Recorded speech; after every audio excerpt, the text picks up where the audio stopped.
Hey everyone, welcome to another Dakota Dino review. I'm Ross, and today we're looking at the Tyrannosaurus from Terra by Battat, part of the Dan LaRusso collection. Now this form is a repaint of a Battat Boston Museum figure from the early 90s, and that is going to come into key play throughout this review because this was sculpted in the early 90s. And for an early 90s sculpt, it's a great form.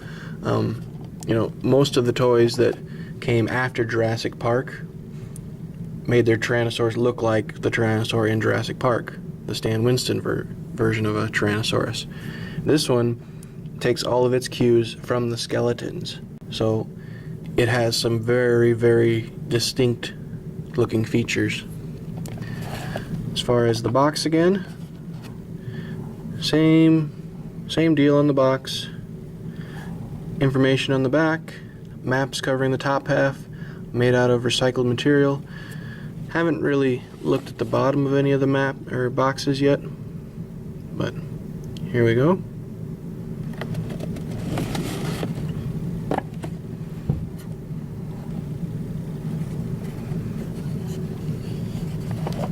So we aren't going to wait much longer here. We're going to go ahead and get the Tyrannosaur out. I do want to point out, we talked about this with the Amargasaurus, but you can see how in the corner back there the tail is tucked into the corner and so is shaped downward. The tail goes back and then it goes down. And actually you can see the tail through this little hole, the little air hole in the box there. Alright. We're going to go ahead and get him out of this box. And he stands. A lot of other reviews that I'd seen on this figure, he was not able to stand on his 2 feet, but this one is doing a good job. We'll see if he stands as we turn, but here we get a better look at that curve of that tail.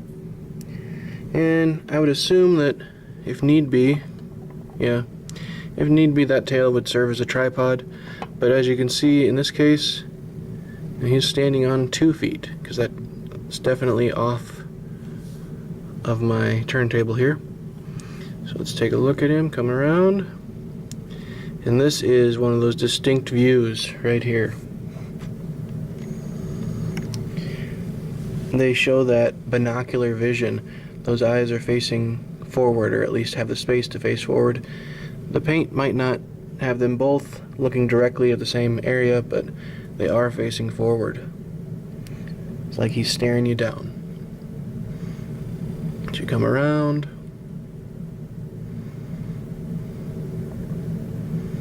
I like the paint scheme that we have going on here. I think it's a very plausible paint scheme.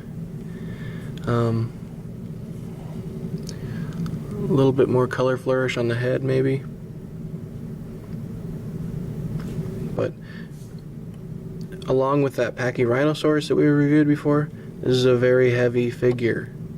That one was heavy, this one is very heavy as well for its size. You know, it's maybe 10 inches long with the tail bent like this.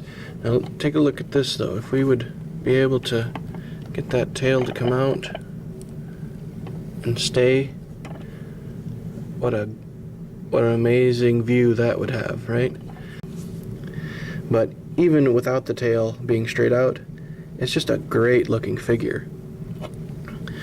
A couple of things I want to point out for differences from other toys. If we look at the feet here, folded skin down the feet. A lot of Tyrannosaur toys have scoots on the feet, or the plates like bird feet, and this was sculpted in a time before they decided that Tyrannosaur would have had feathers, and so actually this is accurately sculpted for that time, because to have those plates on the feet of a dinosaur, that dinosaur would have had to have developed feathers already, because those are modified feather forms.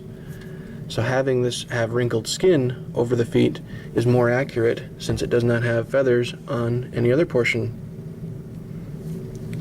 If we want to look close at that head, it's got a great look to it. Not super thick or wide, kind of like the Acrocantho. It's got a nice thin head. All this muscle back here to hold the head up. Just a great looking figure for a Tyrannosaur. I don't have a whole lot of Tyrannosaurs either. I've always been more of a Ceratopsian fan and sauropod, but this is one of my top Tyrannosaur figures, I would say.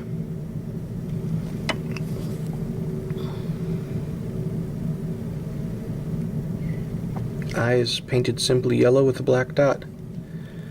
Sometimes the simplest ideas work out the best. Another thing I like are the proportions of the leg to body. These are very big legs. Tyrannosaurs had very big legs. That makes very good sense. The arms could be even a little bit smaller, but just to give them a little distinction, I think they made them a little bit bigger here. And then overall, we have a wrinkly skin texture with this mottled coloring on here, some kinds of olive green with some brownish orangish color, and I like that. I like the earth tones. I mean, the line's called Terra, so these are having to do with the earth, from the earth, of the earth. Looks great. And this one and the Acrocanthosaurus are the only ones in the Terra by Battat line that are in the large portion of the line. And so, that being said, they are $9.99 a piece. So for $9.99 you can have a great looking Tyrannosaur figure to add to your collection. I would highly recommend looking online or going to Target and finding this toy. I picked mine up at Target last night. I was lucky enough that they had just restocked, so I had a pick of all of their stock of Terra by Battat. There's also a Carnotaurus, there's a Hyjungasaurus, and Stegosaurus. There are several others that I can't think of right now, but very nice figure here.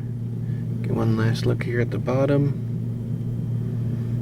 There's our likely repaint date, 7/15 of 16.